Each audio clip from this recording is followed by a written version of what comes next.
Estamos nuevamente en vivo por Liberty TV de libertynews.cl. Tenemos un tremendo invitado hoy día. Ahí le vamos a preguntar bien por sus definiciones, pero quizás uno de los padres del progresismo moderno en Chile, diría yo, ¿cierto? Fundador del The Clinic. Estamos con nada más ni nada menos que Pato Fernández. Eh, ¿Cierto? Hoy día candidato a la constituyente por el distrito 11 de Las Condes, Vitacura, Lo Barnechea, La Reina y Peñolén. Las comunas del rechazo, dirían algunos, ¿cierto? Bueno, acompañan siempre las talentosas y guapísimas Beatriz Sotomayor, psicóloga de la Universidad Católica, redactora en jefe del Liberty News, y Sara Reynolds, ¿cierto? Ya panelista de siempre de la casa, haciendo allá desde Australia, haciendo su doctorado en lingüística, también lingüística de la Universidad Católica. Así que bueno, partamos conversando, Patricio, tantas preguntas. Partir ya, me gustaría partir que te definiera ahí. Progresista, liberal igualitario, mezcla, socialista, libertario. ¿Cómo te autodefinirías ideológicamente? Que es una quizá de los sellos del canal, la etiqueta, ¿cierto? Bueno, primero, hola a todos, un gusto estar conversando con ustedes y a quienes nos escuchan, saludarlos a todos y a todas. Eh, Mira, yo creo que estos son tiempos difíciles y no sé cuán productivos de definirse, en primer lugar, aunque podemos ir tratando, ¿ah? Podemos ir peñiscándole a cada uno de estos lugares qué es lo que a uno lo identifica, pero digo que son difíciles porque veo más un tiempo de final de algo que declara adscripción a historias que hoy día justamente de alguna manera se están cerrando, por lo menos en sus versiones que conocemos. Yo tengo la clara impresión de que estamos en un momento de cambio epocal muy grande, digamos. O sea, que esto uno lo ve en distintos lugares. A mí me ha tocado seguir procesos en otros lados de América Latina en los últimos años. Le dediqué un buen tiempo a Cuba y al fin de la revolución, de lo que escribí un libro que se llama Viaje al fin de la revolución. Estaba pasando de Cuba a ver esos otros finales un poco más bastardos de esta versión de la revolución, como de alguna manera eran la versión venezolana y la versión nicaragüense, mucho más degeneradas, digamos, que lo que fue la cubana, que tuvo un tiempo de mucha fuerza, que convenció y movió a la cultura y a la sociedad latinoamericana con con un espíritu muy penetrado, que era no solo marxista, sino cristiana, y la idea de revolución que movió a esto, digamos, y que yo fui a tratar de ver en su último capítulo, o lo que pensaba que era su último capítulo, cuando Obama y Raúl Castro nos notificaron el año 2014 que restablecían relaciones diplomáticas, lo que a mí me pareció que era como el final, era un dato muy fuerte del final de una historia, de una gran guerra, digamos, de la Guerra Fría.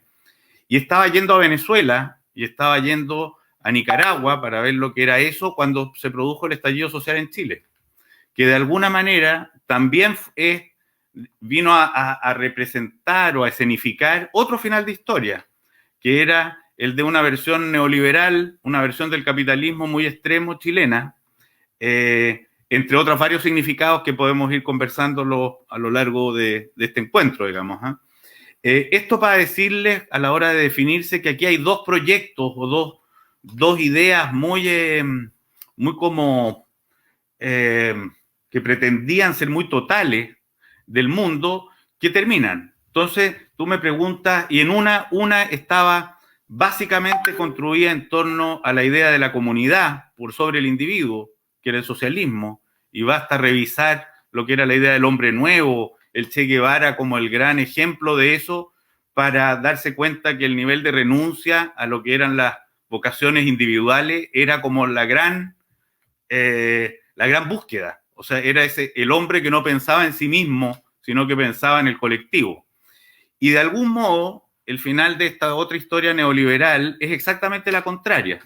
Es la idea de que no hay sociedad, como decía Margaret Thatcher, sino grupos, conjuntos de individuos. O sea que no había que la idea de un proyecto, de una construcción entre todos que procuraba el encuentro y la solidaridad por sobre la competencia y la rentabilidad, era lo que nos iba a hacer felices.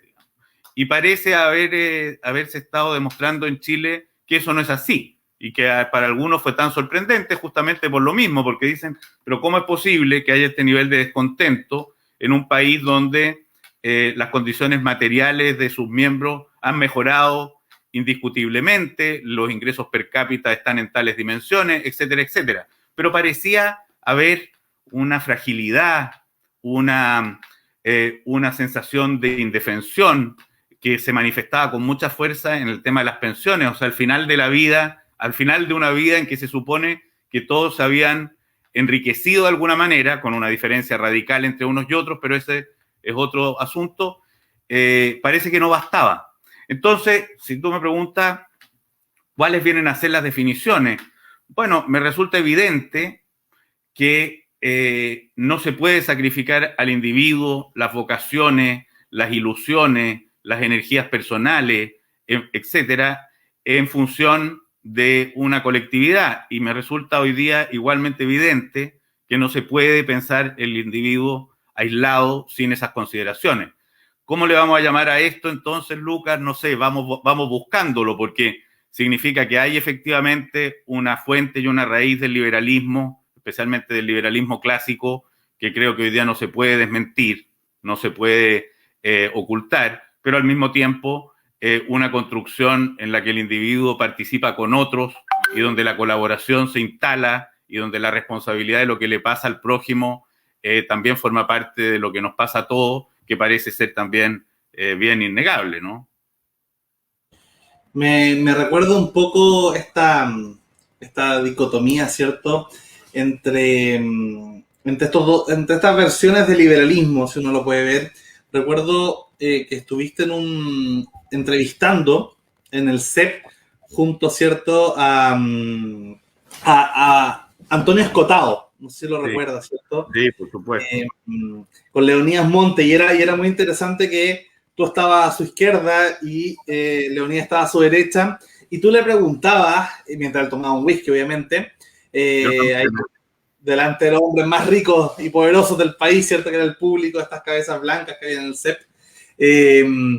Y claro, Leonidas Monte le preguntaba, ¿cierto?, por los enemigos del comercio, y tú le preguntabas por la historia general de las drogas. Entonces se veían ahí interesantes estos acentos, por un lado de un liberalismo de derecha, que representa un poco Leonidas, con el tema, ¿cierto?, del libre mercado, este liberalismo clásico que mencionaba recién, y tú por el lado más como de las libertades morales, que yo siento que ha sido un poco, y yo hay que agradecer, ¿cierto?, lo que hicieron ustedes como de clínica en su momento, esta generación que es cierto que hablábamos offline, del Rafa Gumucio.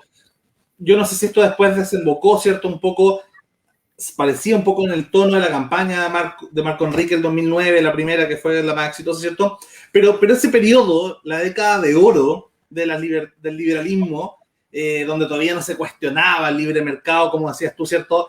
Estábamos todos danzando y felices, quizás más alrededor del mall, pero también en las discos de esta sociedad farandulera que teníamos en esa época, había un consenso interesante. Teníamos una derecha liberalizándose, por más allá que sea una caricatura burda la que voy a hacer, pero la derecha del Quique Morandé, ¿cierto?, del Morandé con compañía, tenía una derecha, una sociedad que se iba, ¿cierto?, liberalizando para mí, desde Spencer Tunick en adelante, y ustedes eran como el ícono de la izquierda liberalizándose, ¿cierto? Liberalizándose no solo en este consenso neoliberal laguista, sino empezar a meter los temas morales, los temas del liberalismo cultural, del liberalismo moral, donde yo creo que ustedes fueron muy relevantes, en ponerlo en su estética, en sus toques. Yo diría que puede ser una era perfectamente, una década de Clinic, ¿cierto? La década de los 2000, la época de oro, cuando nosotros ya seamos más viejos todavía, vamos a recordar, ¿cierto? Kitschmente los 2000, como ya que estuvieron de moda los 80 en su momento, los 90. A nosotros nos va a tocar recordar cuando ya estemos en la crisis de la edad madura con Isadora y Beatriz, ¿cierto? La época de los 2000 como una era dorada. Y yo creo que ahí tu participación fue clave. ¿Nos podéis contar un poco cómo parte este proyecto de Clinic? ¿Cierto? ¿Cómo se da? ¿De dónde sacan estas ideas que hoy día nos parecen tan obvias, ¿cierto? Como, bueno, en el progresismo, pues todos se empezaron a llamar progresistas, ¿cierto? En la derecha liberal y en la izquierda progresista, pero de alguna manera ustedes fueron vanguardia, punta de lanza, y algo que de hecho cuando partimos con este canal en su forma más proto, intentamos justamente decir, bueno, lo que fue el de Clinic para la centro izquierda, nosotros hagámosla con el liberalismo. Así que bueno, inspíranos también un poco cómo fue esta historia, esta idea y en qué se inspiraron también ideológicamente para hacer todo ese periodo, llamémoslo, de los 2000. Sí, mira, voy a partir por hoy día para contestarte bien tu pregunta. Yo siento en muchos aspectos que lo que uno se está metiendo ahora, en mi caso en el proceso constituyente y este baile, tiene un algo, me vuelve a hacer sentir algunas cosas parecidas a ese año 98. Y de alguna manera tiene que ver con escenificar una ruptura, o por lo menos un cambio de eje. Yo creo que son bien pocos los menores de cierta edad que se acuerdan o que tienen una idea de ante qué situación nació el Clinic, en qué situación cultural, digamos. Tú partiste, de hecho, diciendo algo que merecería ser discutido, por lo menos, que es que había una derecha liberalizándose. Había una derecha económicamente muy neoliberal, había mucha farándula, pero te voy a recordar algunos datos nomás. Por esa época había todavía censura cinematográfica en Chile. No se podía ver La Última Tentación de Cristo. La gente se reunía en privado a verla adentro de unas casas. Por esa época en esos mismos días, terminaron los hijos legítimos e ilegítimos. Había distinción todavía entre hijos legítimos e ilegítimos. Todavía faltaba para la ley de divorcio. O sea, aquí todavía faltaban 4 años para... No, desde el 98 faltaban... no me acuerdo si se dictó esta ley el 2002 o el 2004. Y todavía existía esta cosa que había que se llamaba la nulidad. Y era que había que llevar testigos para demostrar que tu matrimonio había sido hecho con algún tipo de problema legal. O sea, había que demostrar que no había sido un matrimonio legítimo. Hacía muy poco rato, por un par de años antes, o un año antes, o 2 años antes, había dejado de ser delito la sodomía. O sea, si descubrían en Chile todavía a finales de los 90 a 2 hombres yaciendo en una cama, estaban cometiendo un delito. Los únicos medios de comunicación eran 2 grandes grupos, que era el grupo Copesa y el grupo El Mercurio. No había más. Por lo tanto, la discusión pública estaba radicada en 2 grupos conservadores, lo que hacía en buena medida, generaba la sensación de algo que yo siempre lo discutí por entonces, y era que todos mis amigos, la gente que yo conocía en el resto de América Latina, se hablaba de Chile como el país más conservador, digamos, de América Latina. Y yo siempre tuve la sensación de que eso no era verdaderamente cierto, era el país que tenía el discurso público más conservador de América Latina. Pero ya en ese entonces uno llegaba en una noche a un bar y podía terminar acostado con la compañera o el compañero de mesa o de barra con la misma o más facilidad que en España. Por lo tanto, no era precisamente una realidad que viéramos. La marihuana ya campeaba. La cocaína era más de determinados círculos, pero ahí estaba, por lo menos en el naciente rock and roll, digamos. Por lo tanto, se vivía ahí una cosa muy rara entre la vida real y la vida cotidiana y el discurso público. Y por otra parte, había otro elemento todavía que ahí era muy, muy fuerte, que era parte de lo que contenía esta apertura en Chile. y era que la Iglesia Católica seguía teniendo un rol muy penetrante y muy fuerte en la discusión pública, en buena medida validada por lo que había sido su defensa de los derechos humanos durante la dictadura. O sea, el mundo concertacionista no le iba en contra al discurso eclesiástico porque se mantenía todavía la fidelidad con una historia en la que efectivamente había sido muy, muy importante. O sea, toda la defensa de los derechos humanos durante la dictadura de Pinochet había sido en torno a la Iglesia Católica, la Vicaría de la Solidaridad, etc. Por lo tanto, esto para decirte que era un tiempo de unos niveles de cerrazón cultural muy grande. La palabra que nosotros más empujábamos era la palabra tolerancia, palabra que hoy día sonaría bien fuera de lugar, ¿te fijas? Porque tolerancia era no violentarse ante el que opinaba distinto, no ir a sacarle la cresta. Hoy día habría que tomarlo en otro sentido, que nos invitaría más a pensar en las redes sociales y en ciertos volúmenes, digamos. Pero en ese entonces era así. A nosotros la palabra que el adjetivo que se nos adjudicaba siempre era irreverentes. Nosotros éramos los irreverentes. Otro adjetivo que hoy día perdería su lugar completamente ante las cosas que pasaban ahí. El Clinic, a mí me tocó ver gente leyéndolo, esta escena la viví, metiéndolo adentro del diario La Tercera, como para que no vieran a alguien que iba en la micro leyendo esto, porque tenía algo de escandaloso, tenía una cosa como... a nosotros nos llegaron amenazas de bomba varias veces a la oficina. Tuvimos que desocuparla, digamos, porque se supone que nos llamaban porque había este tipo de cosas. A mí, en un matrimonio de un pariente, se me acercó el Choclo Délano, que estaba en ese mismo matrimonio, a pegarme, y me aforró un aletazo, digamos, que felizmente no fue lo bastante penetrante tampoco. La venganza se come fría, es un guiso que se come frío, porque después el compadre, digamos que no tuvo un destino feliz. Y por otra parte, ya al muy poco andar, la primera vez que yo recibí un grupo político que fue a reclamar fue del PC, porque consideraban que no estábamos siendo verdaderamente en la línea correcta que ellos esperaban de nosotros. Y yo le pregunté, cuando esta gente llegó a mi oficina, que de dónde habían sacado de su cabeza que nosotros respondíamos a lo que ellos consideraban la línea correcta. Si para nosotros, además, nunca fue esa órbita un ejemplo. O sea, también para nosotros los derechos humanos eran algo muy nuclear, era un tema muy central. Pero de ahí a que nosotros defendiéramos la estatización de los medios de producción, había, digamos, un inmenso universo entre medio. Por lo tanto, lo que a nosotros ahí nos movió fue justamente empujar la apertura. Se vinculó con nosotros el mundo cultural prácticamente completo, naciente y viejo de entonces.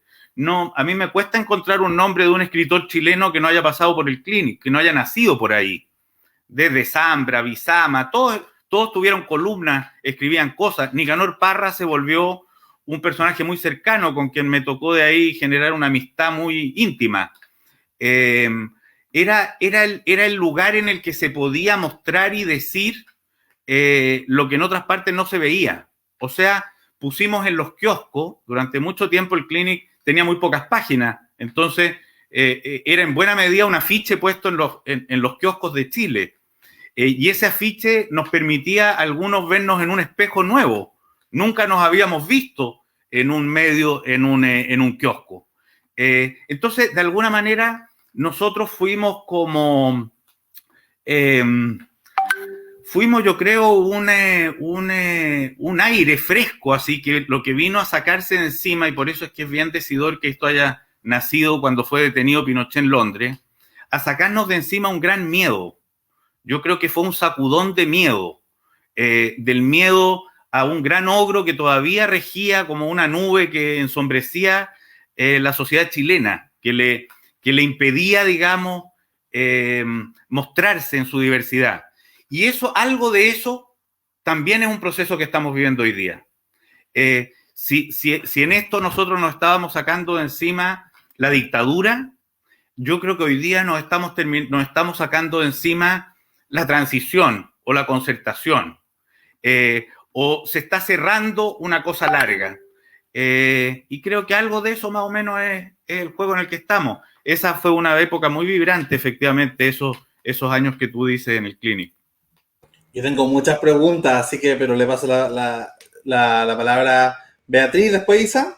Así que todos queremos preguntar, después yo también quiero hacer. Para agregarte otra cosa más, perdona, que nos interesaba mucho entonces, todo lo que era raro, todo lo que era sorprendente, todo lo que no conocíamos era lo que buscábamos. Nos interesaban no los personajes que pensaban como nosotros, nos interesaban los personajes que pensaban cosas sorprendentes. No nos interesaban las vidas que se parecían a las nuestras. Andábamos buscando todo el tiempo, desde los vagos que dormían en las calles hasta los locos que transitaban por cualquier rincón de las ciudades. En eso consistía, digamos. Y tampoco nos interesaba tener un discurso unívoco, sino que nos gustaba mucho, eso para mí fue siempre un motor en esto, hacer chocar visiones diferentes, sacar chispas. Por eso invitábamos a escribir a Hermógenes Pérez de Arce, que era el representante máximo del pinochetismo, y lo poníamos al lado de alguien que pensaba enteramente distinto. Esa era la búsqueda, digamos. Era una búsqueda permanente de sorpresa.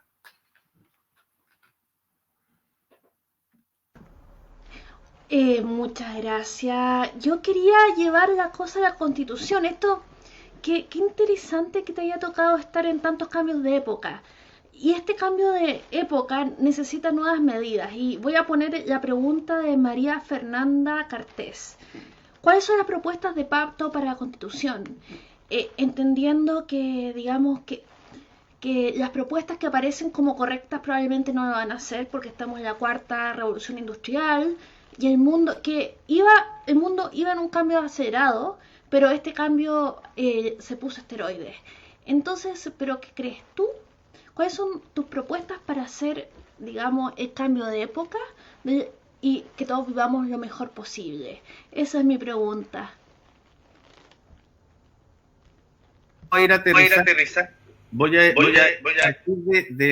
primero tratando de explicarle o contarle lo que intuyo es como el gran cambio de eje que esto implica, para que después veamos cómo se aterriza en propuestas más concretas. Si antes hablábamos de que si antes yo les planteaba este final de estas dos grandes historias, la historia de alguna manera de la revolución y del socialismo, y la historia de alguna manera de este frenesí del individuo y sus ansias, lo que yo diría que aquí se rescata de una y otra en el periodo que nos viene por construir, tiene por una parte la construcción o el establecimiento de mínimos comunes, o sea, de esa plataforma en la que todos en la que cada individuo pueda desarrollarse, pero donde se arranca de ciertos niveles básicos de dignidad para la gente. Y ahí están lo que vendrían a ser los derechos sociales y ese ámbito que viene a hacernos pasar de un Estado subsidiario a un Estado social de derecho. O sea, el ver cómo garantizar efectivamente los derechos a la salud, a la educación, a la vivienda y a las pensiones. Yo creo que ahí hay un reto, porque esto es fácil decirlo, pero tiene sus complejidades para aplicarlo. Entonces, ¿cuál va a ser el modo en que se entregan las herramientas para que esto sea exigible y al mismo tiempo se le concede a la política y a la evolución de la política y la discusión pública chilena los niveles en que eso se garantiza? Es un asunto por ver. Y por otro, eso lo digo así como en general para decir cómo hay un algo que requiere que no nos sintamos tan solos, que la colaboración, que pasamos de una constitución en la que el énfasis radical por el individuo y por la competencia y por la rentabilidad da paso a un eje más solidario, colectivo y colaborativo. Yo creo que ese va a ser un gran paso. Y por otra parte, una constitución es en esencia una formulación de una manera de entender el poder, una distribución del poder. Y yo creo que ahí la era que se nos viene y que estamos ya viviendo y que tiene que ser traducida, tiene que considerar unos niveles de participación que nunca hemos conocido. O sea, la democracia por venir, porque yo creo que lo que estamos construyendo es una nueva democracia, o si tú quieres, lo que estamos construyendo es una reactualización de la democracia, con una apertura y unos niveles de incorporación que nunca hemos conocido. Piensen ustedes que esta constitución se va a hacer con una convención constituyente que es paritaria, cosa que no ha habido nunca en el mundo, tiene una participación en esto de más de un 60% de independientes por lo menos en las candidaturas. Tiene participación de los pueblos indígenas, cosa que no ha habido nunca en Chile. Y sucede en un momento de unos niveles de conexión, gracias a las tecnologías, completamente inaudito. O sea, durante todas las construcciones que hemos hecho constitucionales anterior, nunca la ciudadanía ha tenido la posibilidad de participar y de estar atenta en esto y activa como acá.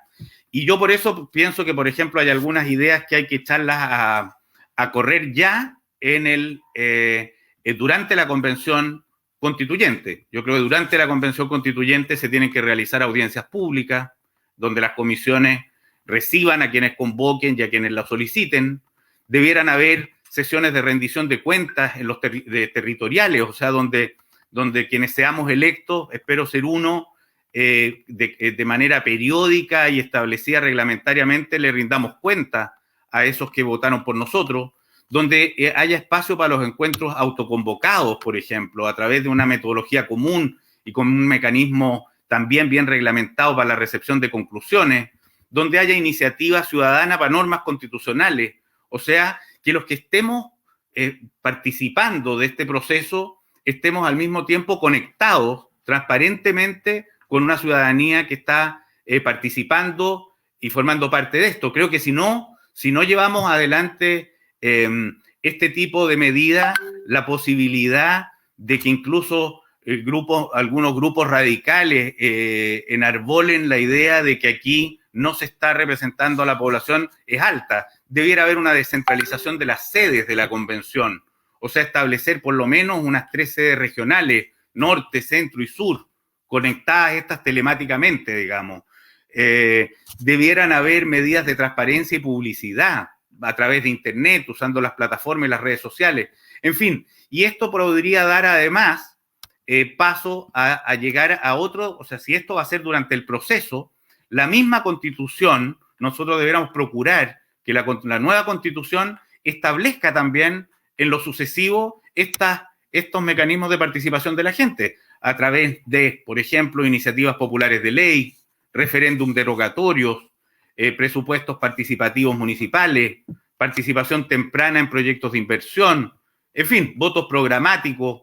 Yo creo que tenemos en el ámbito de la participación un reto muy grande. Creo que es central. O sea, creo que todas las medidas que vayamos acordando tienen que ser a partir de esto. No pueden ser simplemente unas ideas con la que cada cual llega como un iluminado. Por eso incluso a mí la idea de llegar con una constitución, así como aquí traigo lo que tiene que establecerse, me parece enteramente absurda. Creo que este va a ser un proceso de diálogo, de encuentro, de discusión, donde a partir además de determinadas ideas llegamos a partir de principios que uno va a defender, a partir de grandes conceptos, llegar ahí a acordarlo. Esto, si lo seguimos pensando como algo coherente, como una historia, como una manera de ver, de plantearnos lo que va a ser nuestro juego político en lo sucesivo, te lleva a pensar también que le querríamos poner fin a ese estado de alguna manera decimonónico, civilizador, que cree que todo el territorio tiene que aunarse en una misma manera de vivir. Eso te lleva a pensar no solo en un estado plurinacional y que respeta, digamos, la diversidad de los pueblos originarios, sino que en una manera de entender la regionalización. O sea, si es que estamos abriéndonos a esta nueva democracia, tendrá que haber distintas motivaciones en distintos lugares, distintas maneras de crecer y evolucionar en cada una de esas partes, y eso también es un tema importante. Y para plantearte un último eje en el ámbito como de la construcción de esta nueva democracia, yo creo que va a ser importante también considerar que el poder presidencial no puede seguir teniendo esa misma relevancia monárquica, porque, entre otras cosas, se ha comprobado en el último tiempo, o sea, lo hemos visto, que el funcionamiento actual entre el Ejecutivo y el Congreso no está funcionando. Y tienen que haber fusibles, además, entre mayorías tan móviles, fusibles que permitan transformaciones en ese sentido más ágiles. Y ahí habrá un primer ministro o no sé si vamos a terminar hablando de un sistema semipresidencial o de un sistema presidencial atenuado. Vamos a ver de qué se trata, digamos, a dónde se llega o qué es lo que construimos. Y un asunto que es poco sexy, que se habla poco en público, digamos, por lo menos en las propuestas, pero que también es importante para agilizar esta democracia nueva, va a ser terminar con los quórums supramayoritarios que establece la Constitución del 80 y dejar que efectivamente, cosa que no existe en ninguna parte del mundo, dicho sea de paso, y dejar que sea el funcionamiento de la política el que con mayoría simple u otras mayorías permita el movimiento de las decisiones a lo largo del tiempo. Te podría seguir hablando muchas más, pero se me va a secar la boca. Isa, dele y a ver si Pato se toma ahí un No, bizcacho. yo creo que mi pregunta la voy a tener que hacer después, porque mi pregunta es sobre la época Clinic. Había una pregunta como en el chat sobre más o menos estado. Yo creo que antes de volver a la época Clinic, porque necesito hacerte una pregunta que me ha molestado por años, yo creo que eso es más fácil de responder porque yo creo que la mayor parte de la gente que está viendo el programa quiere saber sobre tu carrera constituyente, pero yo necesito volver al de Clinic. Ya, dejemos esta y después yo, porfa. No. Entonces la pregunta sería, ¿si más estado o menos estado? Sí. No, yo creo que ahí la respuesta es bastante clara y fíjate que creo, además, que en esto me ha llamado la atención ver un acuerdo bien transversal, porque también hay un asunto que, a ver, ¿cómo lo voy a decir? Me ha sorprendido en los foros que me ha tocado participar, cómo las diferencias son menos de las que se aparenta en ciertos ámbitos de la discusión pública y de las redes. Yo creo que es evidente que aquí terminamos con la era del Estado subsidiario y yo creo que en esto tú vas a encontrar la aprobación en esto de una parte no ínfima de la derecha. Me ha sorprendido escuchar a Christian Monkeberg hablar de garantizar el derecho a la vivienda. Me ha sorprendido hablar cómo se está hablando en eso de los derechos sociales y de un Estado más robusto por todos lados. O sea, los economistas en Chile el día 19 de octubre del año 2019 comenzaron a hablar distinto.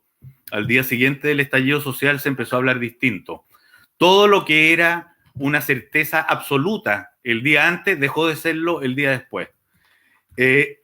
Acá vamos a tener que pasar a una construcción social o a unas nuevas reglas del juego en donde lo comunitario tiene una significación, lo comunitario y lo político, por ende, tienen una presencia que antes se sacrificó en función del reinado de la economía y de una aparente cientificidad de toda idea económica neoliberal. O sea, lo que veníamos heredando los Chicago era de alguna manera una idea que es bien divertido porque paradójicamente es como la inversa del marxismo, pero parecía, es idea de darle categoría de ciencia y de respuesta totalizante, digamos, a una teoría o a una idea económica. Yo creo que eso terminó.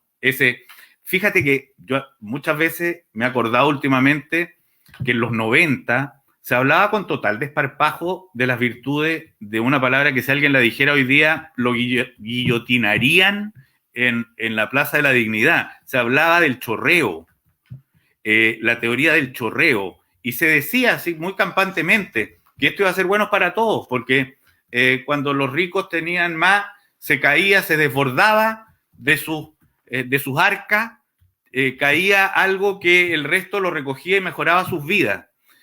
Esa idea, digamos, de que unos ricos podían chorrearle a otros que recogían por atrás sus excesos o sus excedentes, hoy día es totalmente inaceptable. Y es inaceptable, además, no solo éticamente, sino que es inaceptable para la construcción de un país estable. O sea, es inaceptable incluso para un empresario serio, porque uno tendría que decirle a ese empresario serio que su teoría lo llevaría a vivir con miedo, lo tendría que llevar a vivir muy nervioso con los sucesivos estallidos sociales a los que se vería expuesto. Vamos a necesitar más Estado, sin ningún lugar a duda. Si eso yo lo entiendo como un Estado propietario, empresario, etcétera, no es lo que me imagino. Aunque también más que marxista en el fondo. Pero mira la cantidad de temas que sabemos que lo requieren. El medio ambiente, el calentamiento global, el heredarle a las nuevas generaciones algo del mundo que nosotros recibimos. Todas estas cosas no se autorregulan y todo esto requiere, hoy día estamos viendo el tema del agua. En Petorca hay unas paltas verdes y grandes que se toman todo el agua que no tienen los habitantes, a los que les pasan a recoger la caca en camiones y les dejan camiones aljibe algo de agua para que cocinen sus tallarines, digamos. Vamos a estar de acuerdo de que ahí hay un problema. O sea, vamos a estar de acuerdo en que el agua, a mí me ha llevado mucho a imaginarme el tema que hoy día tenemos con los ríos, en un mundo que se está transformando a tanta velocidad. Vamos a permitir que mañana, si es que esta misma lógica que hoy día tenemos en Chile con el agua que baja por la cordillera se aplicara al mar, vamos también a permitir que se privaticen pedazos de mar cuando el agua se vaya desalinizando cada vez más, o vamos a convenir que hay algunos bienes que los consideramos públicos de todos los chilenos y derechos humanos. Vamos a permitir que se exploten los glaciares cada vez que alguien descubre una riqueza debajo de uno de ellos. Vamos a permitir que los bosques milenarios se conviertan en muebles, si es que eso es muy rentable. Yo creo que no es solo por la protección de algo que tenemos y que podemos perder, sino que también por una nueva manera de generar riqueza, desarrollo, etcétera, que Chile tiene cosas que cuidar. Y esas las vamos a cuidar a partir de ese espacio común que se llama el Estado. Creo que hay un Estado por dignificar, hay un Estado por modernizar, por supuesto, pero también por dejar de mirar con esa especie de terror que miraba uno de los bandos de la Guerra Fría cuando pensaba que el Estado era sinónimo de Salvador Allende o de la Rusia soviética.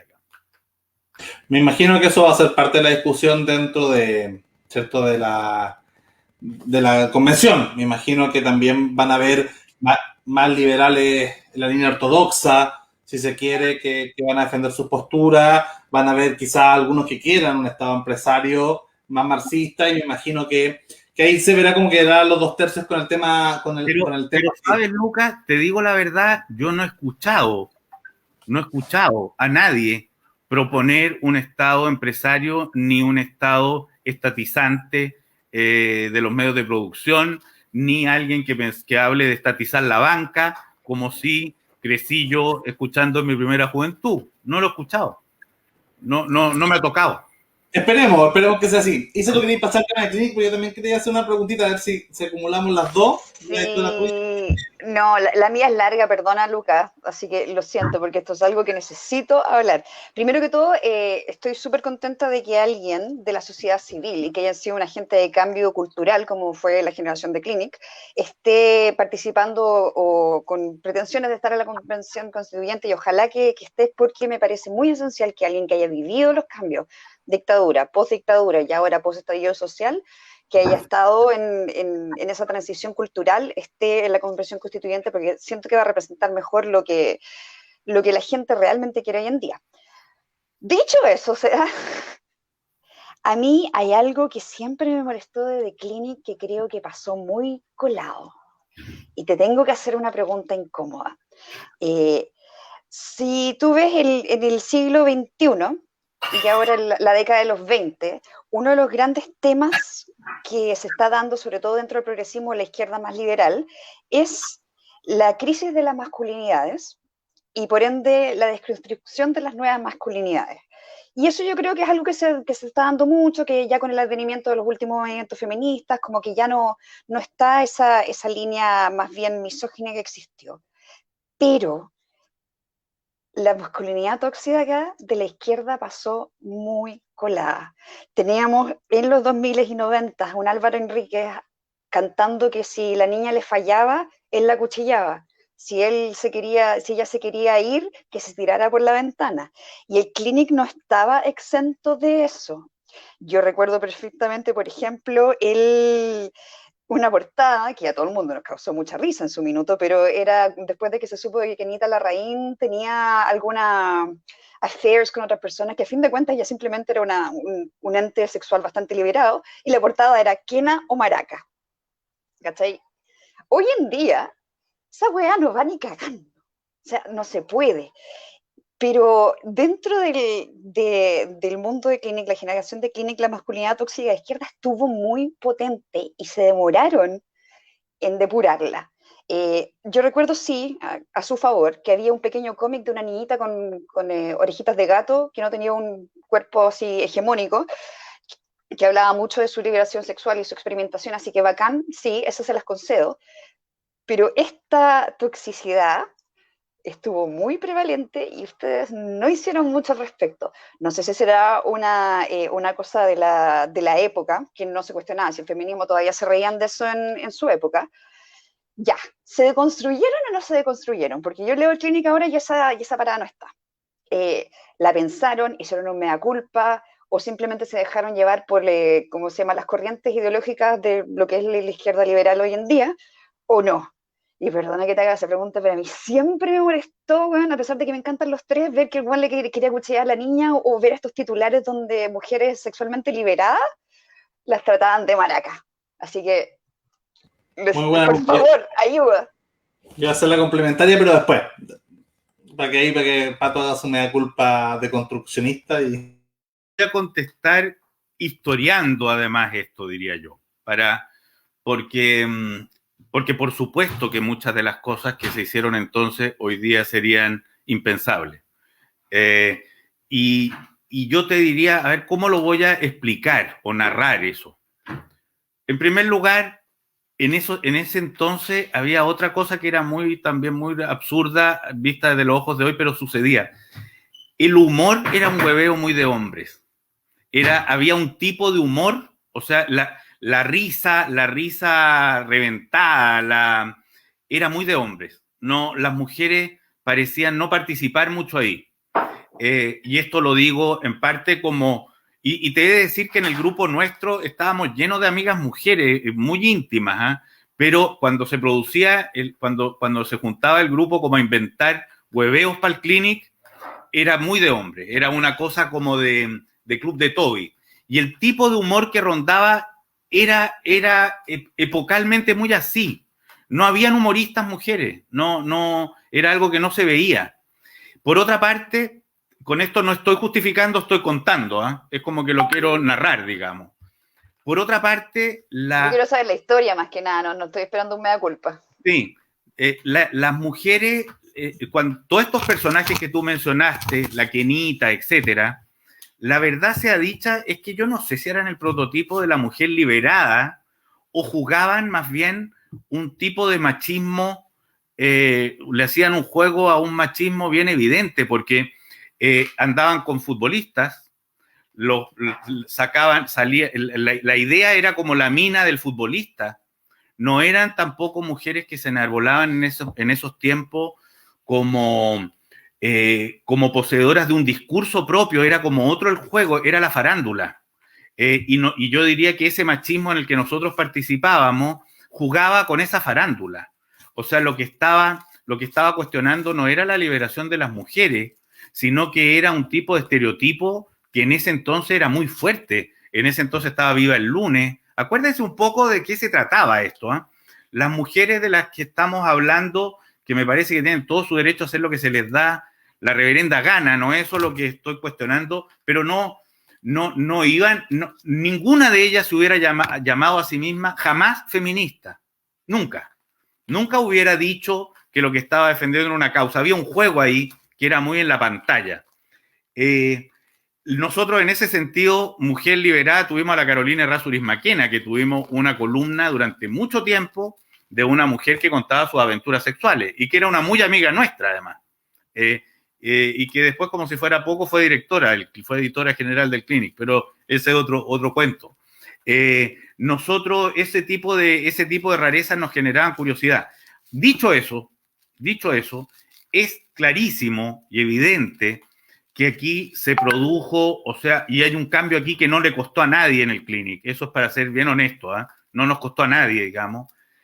Hubo algo que se volvió inaceptable, o sea, que hubo un tipo de humor, un tipo de chiste, un tipo de comentario que perdieron su validación de manera total y yo soy de los que cree que es efectivamente bueno y valioso que haya sucedido esto, o sea, no... Pero nosotros, muy rápido, en cuanto a esto también se fue produciendo al interior del Clinic, fueron tomando el mando al interior mujeres, porque el interés nuestro acá estaba bien lejos de defender una situación del hombre, digamos. Era un hueveo de hombres, eso sí, un hueveo que hoy día lo haríamos totalmente de otra manera, lo vivimos de otra manera, lo experimentamos de otra manera. Yo creo que uno de los, si hablamos del cambio epocal, que está, mira, fíjate que esto ha sido tan rápido, además, tan fuerte, que acordémonos que el año 2018 en Chile hubo la toma como de 80 facultades universitarias por el movimiento feminista. Nosotros en ese momento ya nos pusimos al servicio total, o sea, el Clinic se volvió un medio al servicio de esa causa feminista que estaba irrumpiendo. Era algo que nos motivaba como otro de los fenómenos más que además queríamos mostrar. Después fue directora, muy rápido pasó a ser directora la Lorena Benján y la editora general fue la Alejandra Matu. O sea, de alguna manera el giro acá fue rápido, fue brusco. Ahora, si tengo que volver a explicar esa otra cosa, yo la mayor explicación que le doy a eso que es de tan mal gusto visto hoy día, tiene que ver mucho por el registro en que funcionaba el humor. Y se daba así. Y sabéis que si somos además honestos, habemos de decir, porque tú misma lo dijiste, que a todos nos daba risa, habemos de decir que participábamos hombres y mujeres del festejo de ese chiste.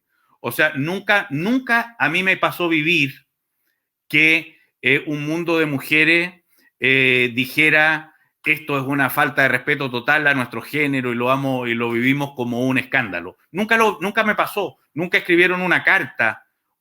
A la menor reacción de eso, uno hubiera terminado con eso, no estaba en la intención.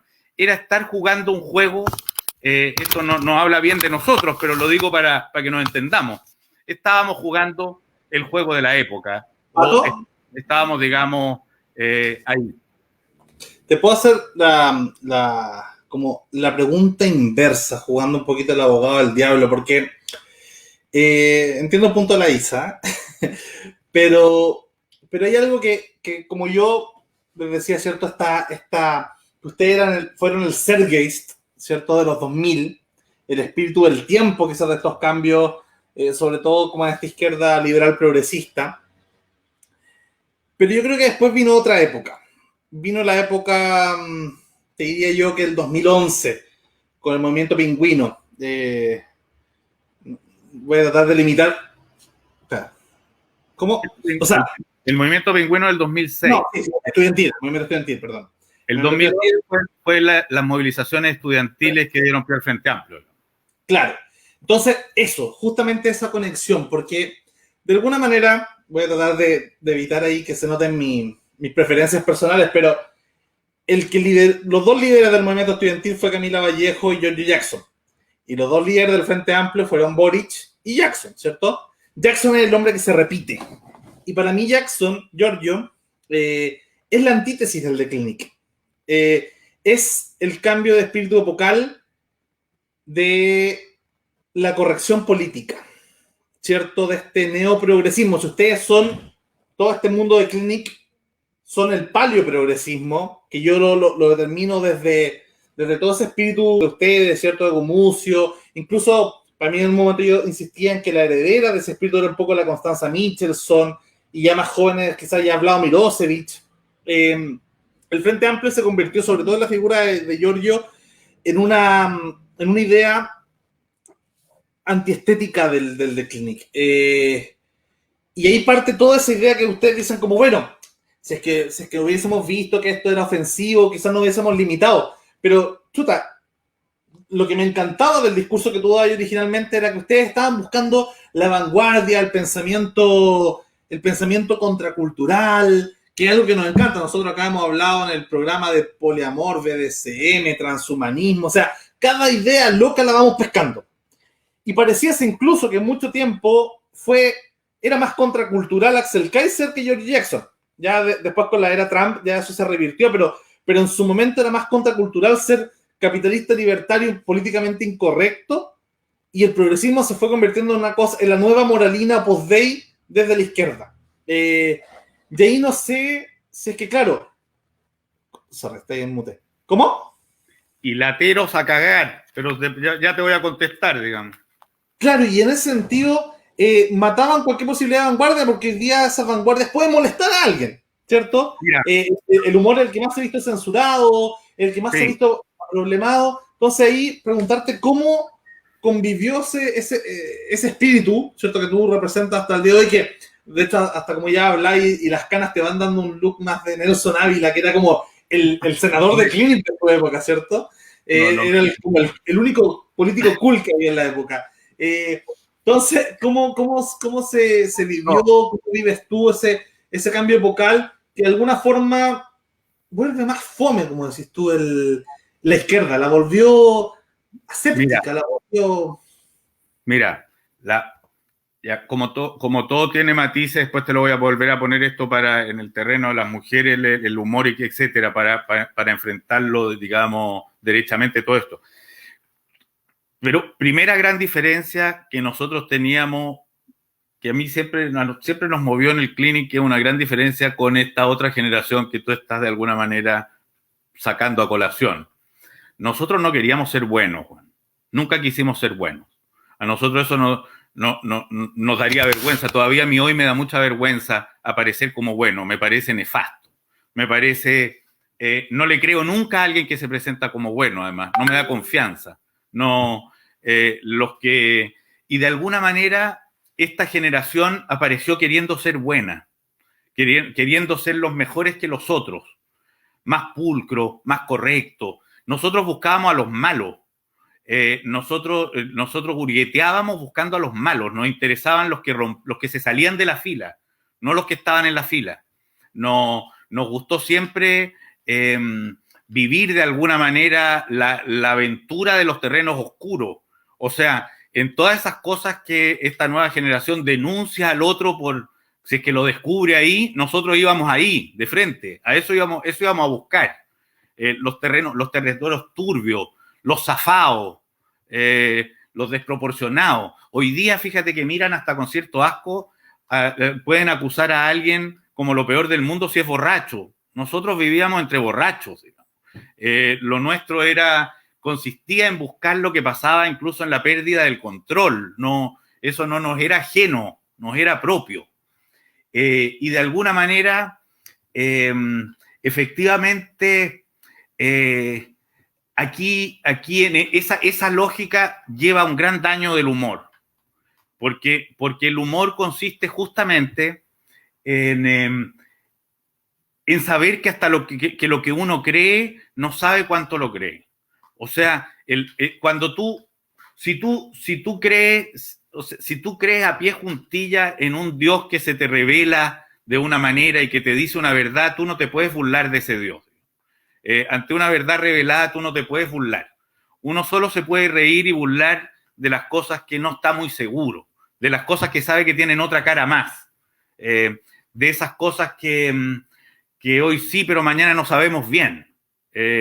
y por eso es que reírse, el humor tiene como condición sine qua non reírse de uno mismo. Si uno no se ríe de uno mismo, no tiene buen humor, digamos.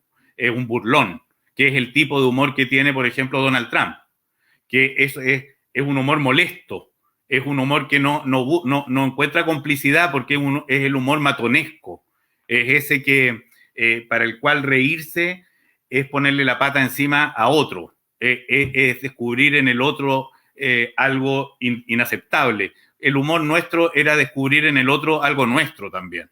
Y yo creo que por eso es que de alguna manera nos reíamos con ganas en esa cuestión.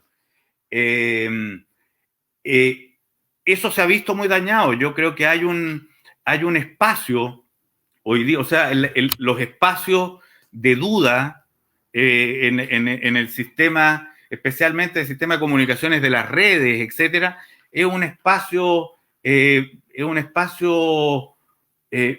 vetado, mal visto, es un territorio, es el territorio de lo amarillo, parece, es el territorio de lo indeseable, porque lo deseable parece ser la convicción radical, la posesión de una verdad, el encantamiento mayor con la idea de uno mismo que con lo que el otro te puede aportar, que eso a mí me llama mucho la atención, porque es exactamente lo contrario de lo que por lo menos a mí me mueve, y lo que a mí me mueve incluso como escritor también. A mí lo que más curiosidad me genera es el otro, más que yo me doy lata, digamos, y basta que tenga una convicción para que empiece a ponerla en cuestión bien rapidito. O sea, llego a una conclusión y me lateo de mantenerla en pie, más bien me interesa cuestionarla. Algo de eso no es lo que está en el aire hoy día, eso es cierto. Y hoy día el Clinic que nació en su momento la tendría muy difícil, estaría lleno de cálculos, en lugar de, nosotros hacíamos esas páginas, en la portada y las páginas 2, las hacíamos más bien perdiendo la razón que concentrándonos más de la cuenta. Hoy día habría que concentrarse mucho para saber qué cosa se puede decir y cuál no. Eso se llama la muerte del humor. Ahora, en el tema propiamente de las mujeres, donde yo creo que desde el minuto que se establece además el respeto, la igualdad, el trauma pasa, la sensación de ofensa está superada por la historia, etcétera, muchas veces nos volveremos a reír de cosas que hoy día es más complicado burlarse. Pero este es un momento en que está irrumpiendo y cobrándose una deuda acumulada muy grande. Ergo, yo la rabia que ahí habita la entiendo. Y la entiendo porque creo que el momento que estamos viviendo, el símil más grande que se me ocurre en el tema de la mujer es el fin de la esclavitud. Y eso lo vengo pensando hace rato. Es cuando una parte importante del mundo deja de estar en un estado de sumisión por el solo hecho de haber nacido de un modo. Y por lo tanto, cuando eso termine de asentarse, estoy cierto que uno de los otros volveremos a reírnos con entusiasmo y espero que con más sarcasmo y dureza que nunca antes. Oye, Pato, en esa misma línea, claro, estaba pensando que usted era una especie, como tú decís, como que no la pensaban tanto, eran como una izquierda Foucaultiana un poco, ¿cierto? Una izquierda dionisiaca de los primeros que instauraron una forma muy parriana también, como decía en su momento. Y ahí me acuerdo que para mí lo voy a decir así para seguir con tu formulación, éramos una izquierda que la izquierda de hoy detesta. Y la izquierda de antes probablemente también detestaba. ¿Ah? O sea, y la izquierda de antes también la detestaba, porque era una izquierda conservadora. Bueno, o sea, te contaba que esa parte, por lo menos, de la primera visita que recibí, venía del PC, digamos. Claro, en esa misma línea, me acuerdo que a mí me impresionó un poco conectándolo con la discusión que tenía con la Isa recién. Me acuerdo que en un momento vi una funa hacia un reportaje que era de los mejores lugares en Santiago para mirar poto. Ese era como el reportaje, y me acuerdo que leí un comentario: típica prensa fascista, patriarcal y heteronormada. Y me metí a ver quién era. Y bueno, no era un diario de derecha, era el de Clinic, no era heteropatriarcal porque lo escribía la Camila Gutiérrez, ¿cierto? Joven Elocá, que es de la generación de las chicas. Y bueno, ella en su bisexualidad o lesbianismo escribía sobre mujeres. Entonces, era interesante cómo ya hasta funaban a su propio mundo. Esta idea, bueno, y muchos de izquierda fueron cayendo fueron los primeros en caer. Uno podría comparar The Clinic quizás en su versión gringa, así como en forma de humor con South Park, ¿cierto? Como esta irreverencia, pero ellos estar quizás más a la derecha, ser libertarios, ¿cierto? Gringo, tuvieron menos complejos con dialogar y caerle bien a esta izquierda. Tú sé que vas ahora a la constituyente, ¿cierto? Por el Partido Liberal.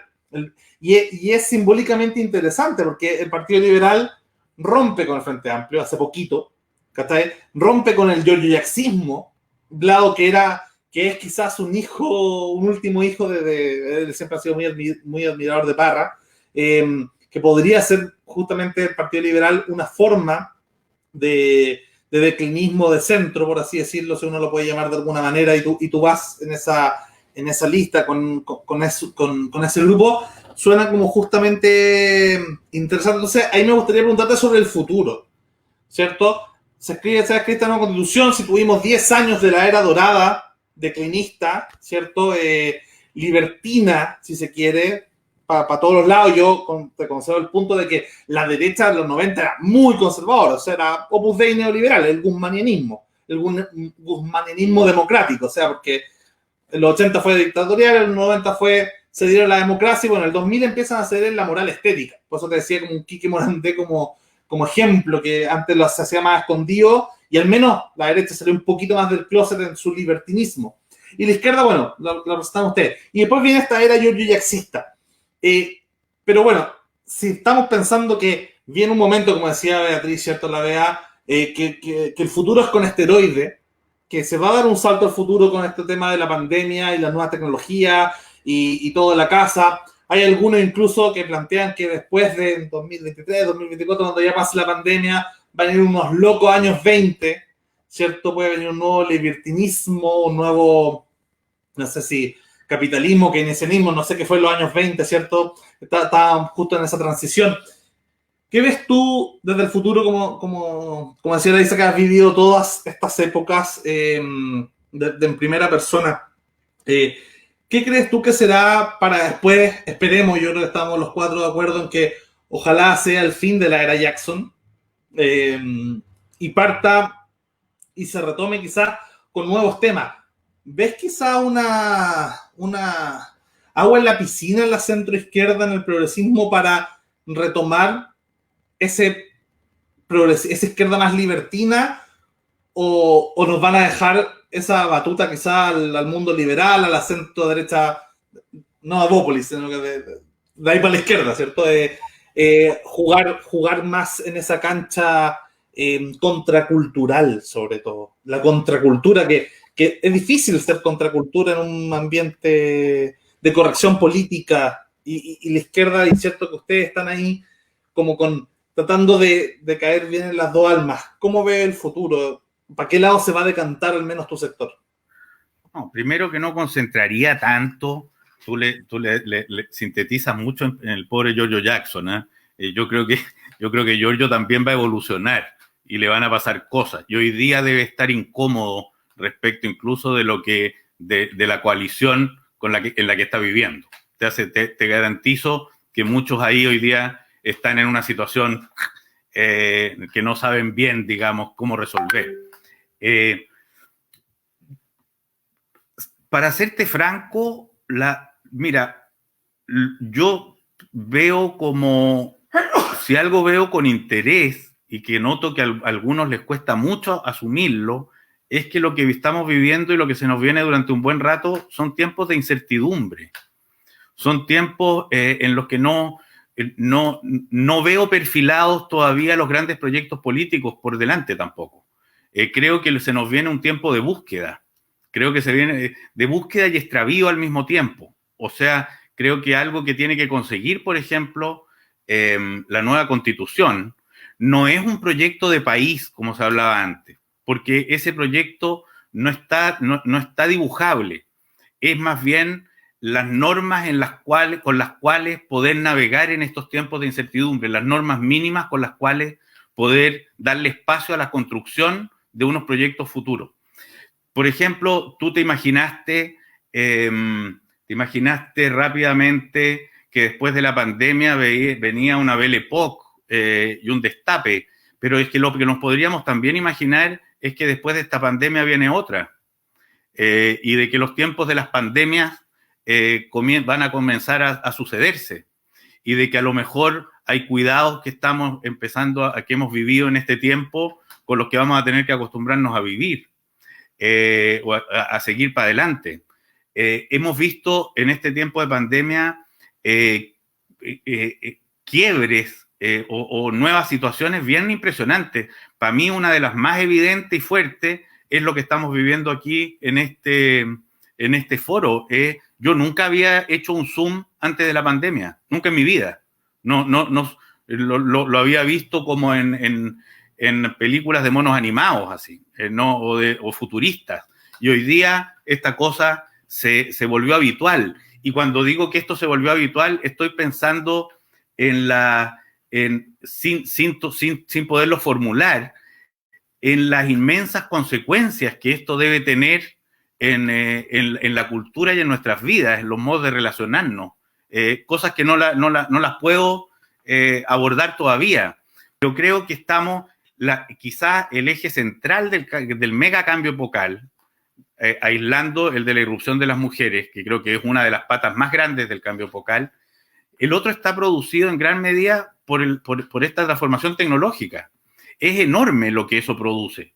En la organización política, en la decadencia de las mediaciones, que va desde que se desaparecen los que desarrollan rollos de foto, hasta que desaparecen los líderes espirituales, hasta que los partidos políticos, o sea, están en franca decadencia. Los sacerdotes, vamos a convenir que no son las luces.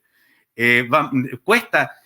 El estallido social, algo que mostró, yo escribí un librito reporteándolo, digamos, siguiéndolo, que se llama Sobre la Marcha. Si algo era muy evidente y muy fuerte, era la ruptura de los criterios de autoridad con que hemos crecido.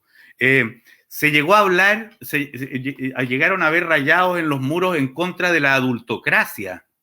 O sea, el que se puso en cuestión el gobierno de los adultos.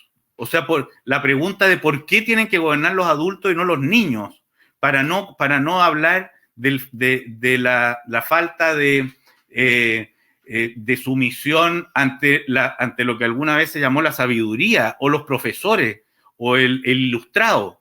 Algo de eso está en el corazón mismo de la nueva realidad tecnológica. Tú, para saber hoy día, no sé, qué día se casó Churchill o cuándo murió Robespierre, tú no tienes que preguntárselo a un historiador, se lo preguntas a Google, se lo preguntas a un algoritmo y te va a dar la respuesta correcta. Entonces, hay tal cantidad de transformaciones en esto, en curso, que creo que la realidad es política a lo que esto dé fruto.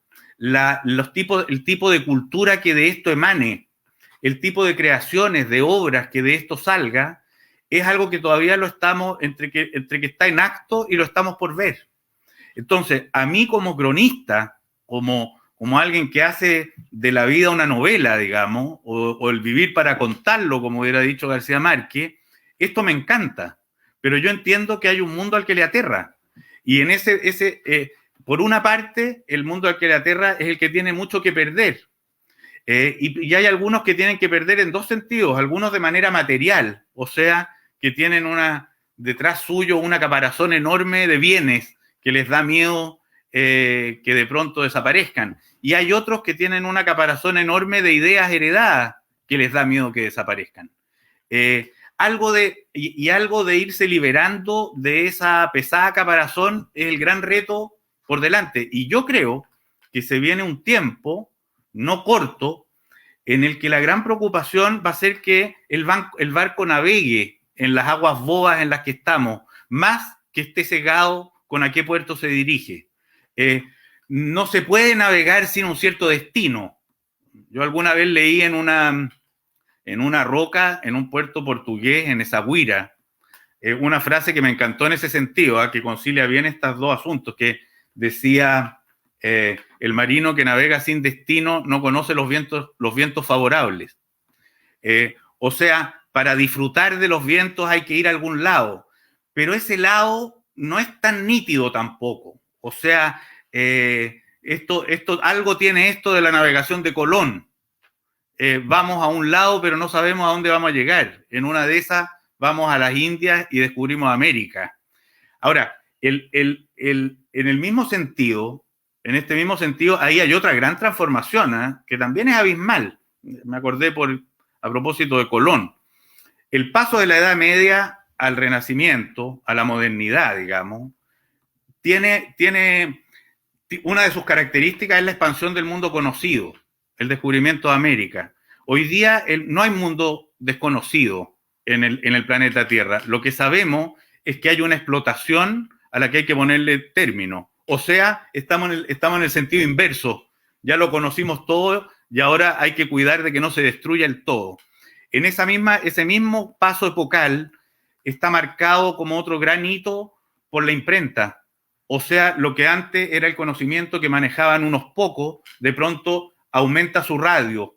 Y la Biblia, que la manejaban unos pocos monjes que escribían, que hacían los libros, las iluminaciones en los conventos, la pueden leer más y se pasa a la Reforma. Hoy día imagínate el paso que hay entre el paso prácticamente del libro a la Internet. La expansión en ese sentido es inconmensurable. Por lo tanto, tienes otro hito bastante comparable. Y si queremos seguir con las comparaciones entre ese cambio epocal y podríamos decir que el paso de la Edad Media a esta modernidad estuvo también datado por la caída del Imperio Romano de Oriente. Y hoy día estamos viendo, si esto lo consideramos en un periodo no tan corto, la caída del Imperio Soviético y el fin de Estados Unidos, por lo menos como eje central de la política mundial. Algo de eso irrumpió China. Es decir, estamos en una cosa donde creo que adelantarse, apurarse demasiado a decidir a dónde vamos y lo que va a pasar es menos productivo que procurar ver cómo navegamos estos tiempos inciertos.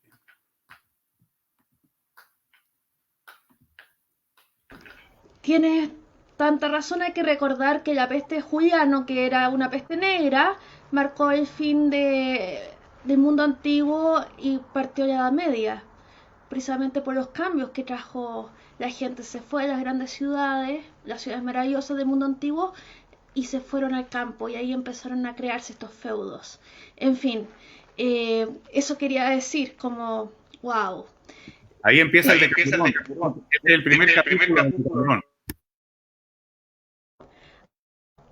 Absolutamente. Bueno, el punto de las enfermedades, claramente vamos a tener que rediseñar el mundo, sobre todo la industria alimentaria. Claramente las enfermedades saltan de los animales a los hombres cuando estamos todos juntos, todos apretados. El resfrío común es una enfermedad que era de los caballos, y así todas, o sea, el sarampión era de la gallina. Entonces, claramente no va a bastar con el lavado de manos y la mascarilla y la vacuna, sino que vamos a tener que rediseñar nuestra propia industria alimentaria, porque no es, como tú dijiste, no es lo peor que podría ser la pandemia de coronavirus. Al contrario, el coronavirus no es la peste negra, no es lo que fue. Digamos, es un mundo que hay que rediseñarlo radicalmente, y ojalá que esté en parte del rediseño constitucional. Hay tanto que hacer. Pensando en ese rediseño constitucional y las opciones de entrar en la constituyente, ¿tienes alguna idea de cuál sería tu demografía de votantes? Porque siento que Lucas habló de que la generación Clinic ahora es contracultural. Yo creo que fue contracultural antes y ahora un poquito más del establishment. No es mala, por el contrario, del establishment que deberíamos ser. Y pensando en eso, yo diría que, no sé, si esto hubiese pasado en los 90, un DC no hubiese votado por ti. Pero yo creo que hoy en día un DC prefiere votar por ti que por el Frente Amplio.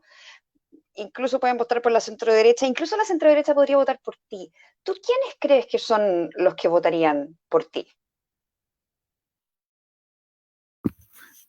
me cuesta terminar de dibujarlo eso, ¿eh? Me cuesta. No discutiría lo que tú acabas de decir, pero supongo que hay ejes que están desmontados también, que están muy desmontados. El primero que está confundido, obviamente, es el de derecha-izquierda, es un eje que está enredado, está enredado. La izquierda ya no tiene como luz el socialismo. Así exista un partido socialista. Y tengo la impresión de que una de las cosas raras que pasa, yo creo que el único partido comunista, habría que revisarlo esto, que va quedando fuerte, aparte del cubano y el norcoreano, de ser el chileno, que todavía como que roncan fuerte y no han hecho ni una revisión de sus concepciones. Chino, ¿Ah? Y el chino, pero el chino es una empresa ya. O sea, es una cuestión más compleja. El chino hoy día ya no sabemos si ahí hablamos de comunismo o estamos hablando de algún tipo de dinastía. Es como, o sea, no sé cuál sea la diferencia, habría que revisarlo en sus últimos 3.000 años de historia, si acaso esto no es una cierta continuidad más de lo que viene de atrás que de Mao propiamente tal. No sé, no sé bien, Isadora,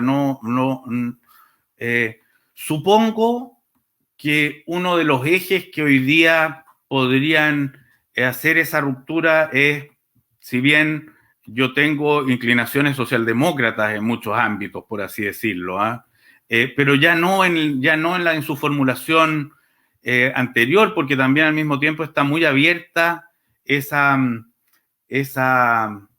convicción a nuevas respuestas y nuevas fórmulas para conseguir algo que en otro momento se pensó que se conseguía de otro modo.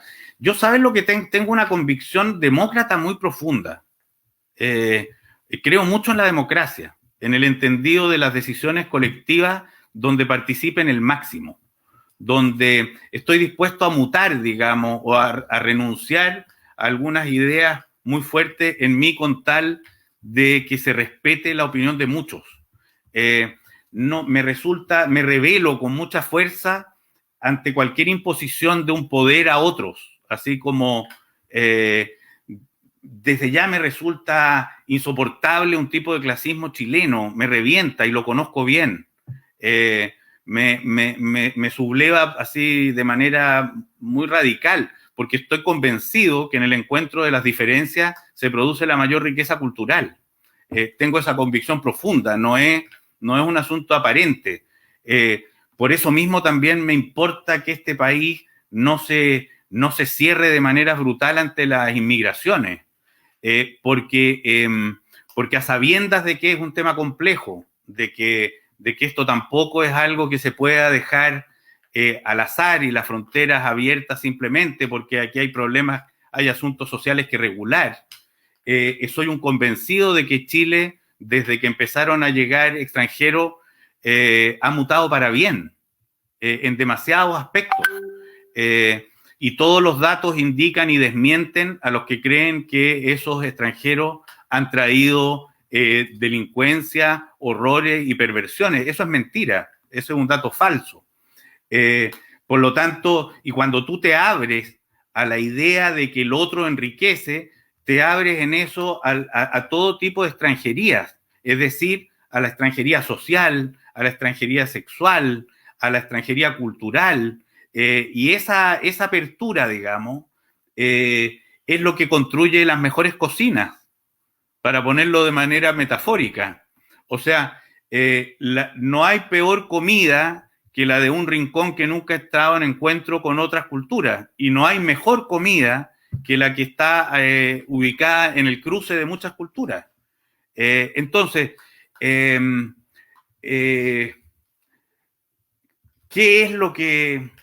¿quiénes son los que yo esperaría que voten por mí?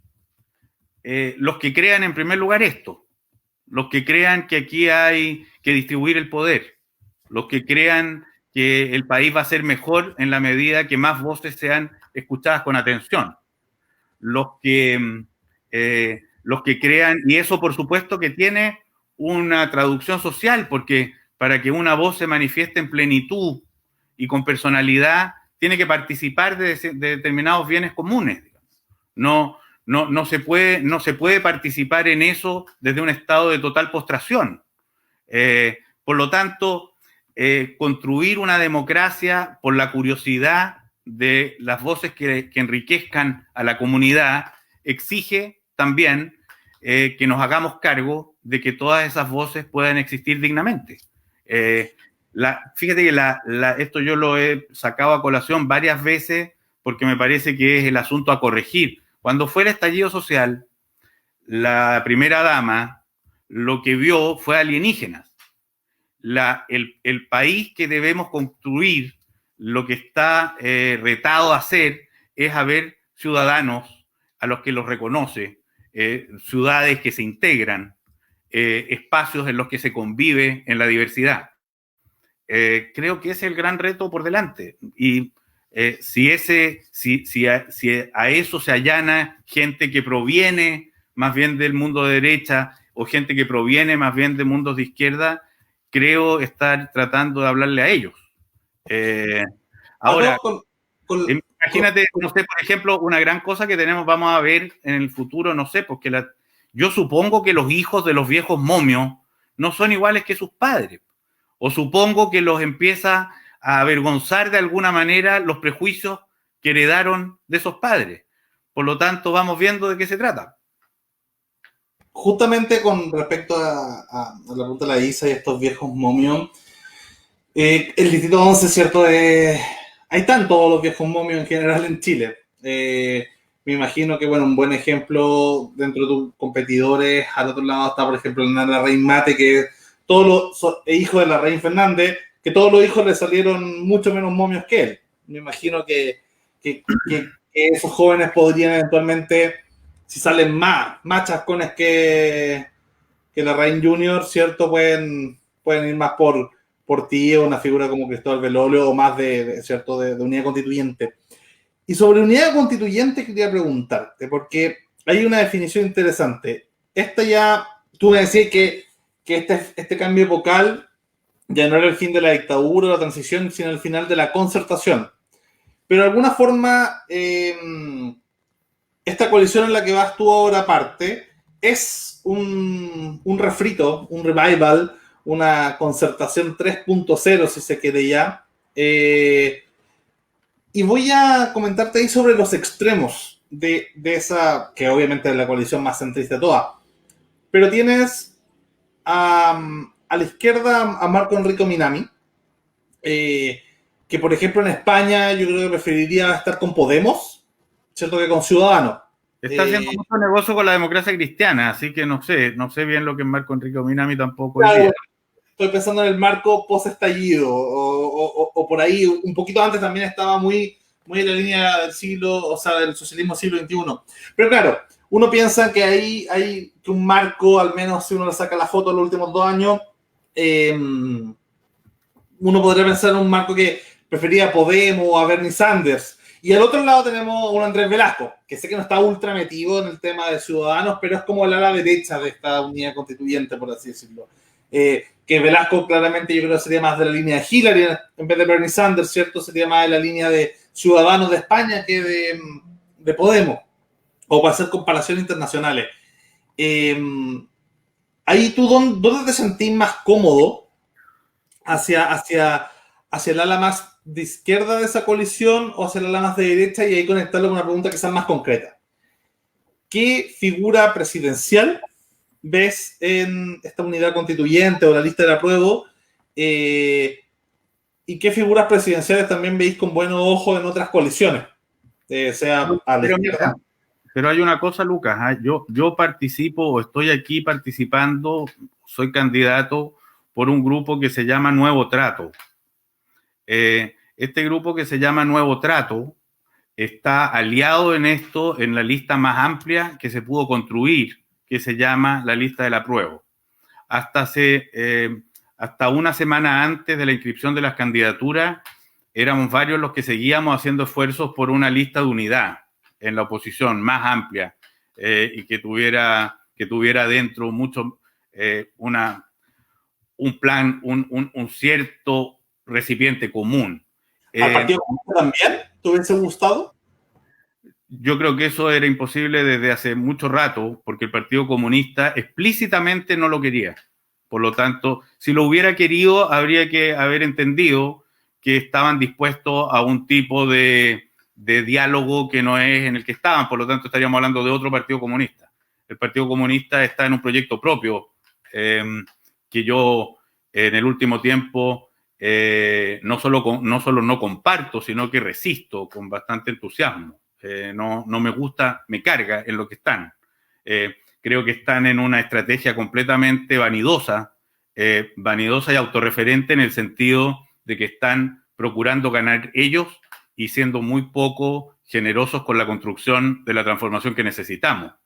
Es como que estuvieran reactivos al proceso constituyente, como que estuvieran reactivos a esa construcción de una mayoría que de verdad lleve adelante los cambios y prefirieran estar en el grito testimonial de que son los que quieren los mejores y más grandes cambios, cuando en realidad no están haciendo nada para conseguirlo.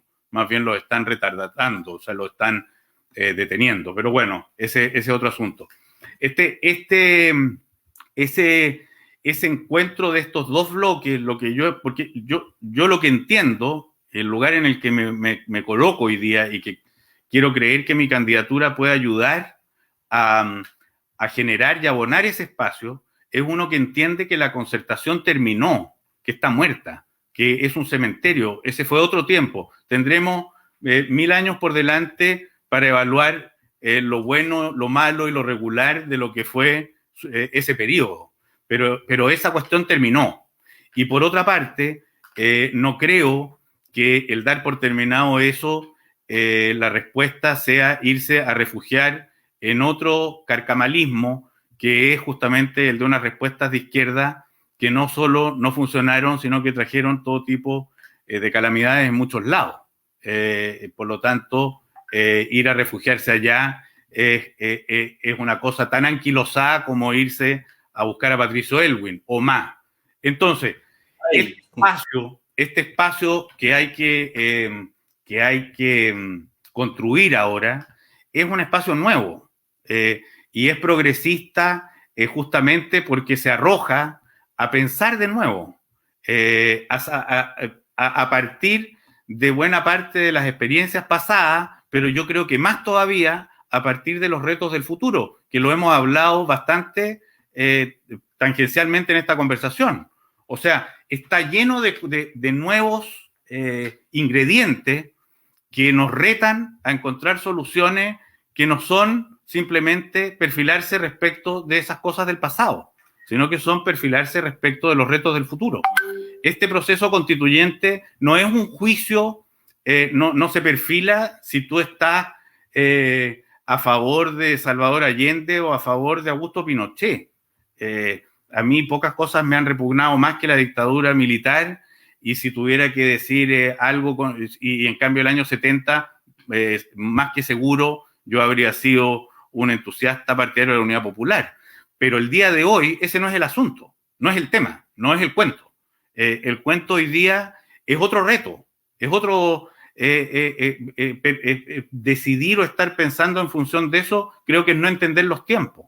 Entonces, mi asunto no es que pienso de esa concertación, la considero muerta, sencillamente, no, y creo que lo que hay que hacer ahora no es la concertación 3.0, es otra cosa. Cuando muchos repugnan la idea de los acuerdos, lo que están repugnando, y que yo al día de hoy me sumo a eso, es repugnando unos acuerdos en los que no participaron. Son acuerdos anquilosados. Lo que se requiere hoy día es un nuevo acuerdo.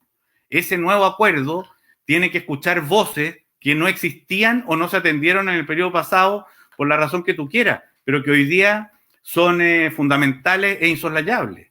Entonces, el acuerdo a generar hoy día no es la concertación, por supuesto que no. Eso fue un acuerdo de los años 80. Este es el acuerdo de la tercera década de los 2000. Es otra cosa. ¿Y qué, hay alguna figura que te tinque? Porque en el fondo, si tú sales electo constituyente, tú vas a ser parte de 155 personas, no me acuerdo cómo quedó el número exacto, y esa nueva constitución la va a firmar el presidente de la República, porque o sea, si que pasamos un régimen parlamentario, ¿cierto? Sería como para el otro, no sé cómo quede ahí la situación, pero en el fondo la firma la va a llevar el próximo presidente de la República. Por el tema de la pandemia se atrasó, se quedó ideal en los tiempos. ¿Ves a alguien que te gustaría ahí en la imagen cuando tú estés dentro de los 155 que esté firmando? ¿Hay algo al día de hoy que me fascine? No. O sea, si tú me dices, hay alguien que te representa plenamente, que lo ves encabezando este nuevo ciclo a cabalidad, que representa todas las dudas, rarezas, etcétera, que hemos conversado en esta larga noche, no. Pero sí veo con buenos ojos que van surgiendo aires un poco distintos a la candidatura de Heraldo Muñoz, José Miguel Insulza y, no sé, y Tarut. Creo que en ese sentido me alegra la irrupción de Paula Narváez. La encuentro que ya estamos empezando con algo, por lo menos hay un algo que no es lo mismo, que es un poco otra cosa. Estoy esperando todavía si va a haber un candidato justamente de este mundo del nuevo trato, pero que no se perfila con mucha fuerza, si es que uno es sincero. O sea, no es que uno sabe... ¿Es un nombre que suene? Porque... Entiendo que suena por ahí Pablo Vidal, entiendo que suenan por ahí, Vlado no tiene la edad, sería un estupendo candidato, sería entretenido que fuera un candidato posible. Estamos en las aguas bobas. Ahora, como sabe cualquiera que le interese la política en serio, se elige entre las posibilidades que oferta la realidad. Y por lo tanto llegará el minuto en que habrá que tomar esas decisiones. Y esos personajes que oferte la realidad, lo que uno podrá procurar es tratar de ayudar, de empujarlo a que sea más parecido a lo que estas nuevas circunstancias requieren que a lo que los viejos poderes podrían querer presionar que sean. O sea, para ponerte un ejemplo concreto, Paula Narváez, espero que no sea el peón de las viejas dirigencias socialistas y que más bien sea una cara que busca rodearse de nuevas fuerzas, etcétera. Pero todavía creo que estamos en eso, digamos. Para ir cerrando, ¿algún último comentario, Beatriz, Isadora? Y después darle el micrófono ahí a Pato para que dé sus palabras de cierre. Ha sido increíblemente fascinante, realmente de unas historias fabulosas. Yo quería compartir la pregunta de un auditor. ¿Cómo va el trabajo territorial en la campaña? Que me imagino, yo sé, he visto muchas fotos volanteando, hablando con la gente. ¿Cómo ha ido eso? Bueno, mira, a mí lo que más me interesa, además por mi faceta de reportero, digamos, de cronista, es eso. Es lejos lo que más me interesa. Lo que más me gusta es entrar en las casas de la gente, conversar, escuchar esas historias, adentrarse en esas realidades diversas. Está todavía en un estado incipiente porque, bueno, la pandemia no lo facilita. El territorio de este distrito es grande y extremadamente diverso. Va desde las poblaciones de Lo Hermida y La Faena hasta la Dehesa. Quisiera estar pudiendo llegar mucho más lejos. Me he encontrado con lugares, ya tengo una pequeña sede en un bar que se llama La Picada de Juanito en Peñalolén, donde he conseguido reunirme con grupos de mecánicos y feriantes que no responden a los partidos, sino que son de ahí. Pero por otra parte, en esto también te ayudan los partidos políticos que uno puede conquistar o que uno ha conquistado su apoyo, digamos. A mí me está apoyando también el Partido Socialista, que no tiene candidato acá, entonces decidió darme su apoyo formal. Y eso te permite, de alguna manera, llegar a las organizaciones sociales. O sea, cosa que sería muy, muy difícil que uno lo haga solo desde la nada. Todavía Beatriz, la verdad es que he podido menos de lo que quisiera. Ya tengo alguna gente que me encanta. Conoció a Rosa Jiménez en Lo Hermida, candidata a concejal, dirigente de Los Allegados. He conocido a José Treuquil de Villa La Reina, que es también un dirigente de origen mapuche que hace piscinas. He podido conocer feriantes de Peñalolén, en fin, borrachines de esquina, travestis que bailan y que tienen sus organizaciones. Todavía me falta y quisiera conocer mucho más mundos más jóvenes. Me ha costado mucho llegar a ellos. Estoy pensando desde traperos, raperos y otras cosas de locales, hasta gente que está creando arte y haciendo cosas nuevas. Me encantaría llegar lo más lejos posible. Tengo una especie de sed insaciable al respecto, pero no es tan fácil y vamos viendo. Golpear vidrios en los semáforos es una pega que no me resulta especialmente atractiva. Golpearle el vidrio a los autos que paran para pasarle un papel, pero también son cosas que hay que hacer para darse a conocer más lejos de lo que uno hasta aquí lo es. Ahí estamos, pues, dándole.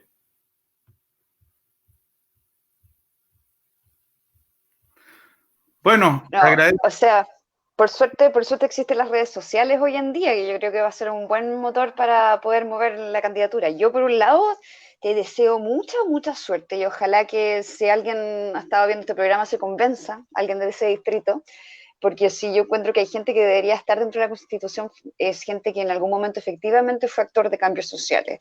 Y yo encuentro que la generación de Clinic, salvo mi pequeño comentario, que yo creo que ya es cosa del pasado, es una generación que efectivamente movilizó o visibilizó ciertos cambios culturales, morales que eran necesarios. Así que el mejor de los éxitos.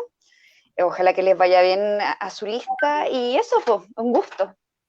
Bueno, muchísimas gracias a usted. Ha estado súper entretenida la conversación. Es una conversación que está en curso. Una de las cosas que a mí más me gusta decirle a la gente con la que me encuentro es que en primer lugar le estoy pidiendo el voto, pero en segundo lugar que ojalá sea una relación que no se interrumpa, porque yo no estoy para ofrecer luminarias, digamos, en las calles, sino que para llevar la opinión, los sentires, las existencias y las visiones de mucha gente a este espacio de construcción colectiva que es un proceso constituyente. De manera que este mismo grupo es de esperar que tenga más instancias en lo sucesivo. Gracias. Patricio, ha sido una muy grata conversación. La generación de Clinic, cuando conversa con Liberty, en general se explaya. Hay harta conversión, harta explaya. Nos pasó con el Rafa Gumucio también, que ahí batimos récord en 2 horas de programa. Así que bueno, Patricio, agradecerte. Yo te deseo el mayor de los éxitos, que creo me suman las palabras, ¿cierto?, la de ahí y de la Isa, de que eres un gran representante de tu generación, de tu idea, de una época. Y yo creo que la Constitución tiene que ser un debate intergeneracional e interideológico, obviamente, ¿cierto? Tienen que estar todas las visiones ahí. Y bueno, más que eso, agradecer también, como te decía al principio, la inspiración. Nosotros, evidentemente, hace como nuestra línea ideológica está un poquito más hacia el centro, la centro-derecha en el canal, pero justamente una de las inspiraciones estéticas, así como históricas para nosotros, fue justamente la idea del The Clinic, como forma de cómo los medios interactúan con la sociedad, de la búsqueda de lo raro, de lo distinto, de lo contracultural, ¿cierto?, de lo diferente.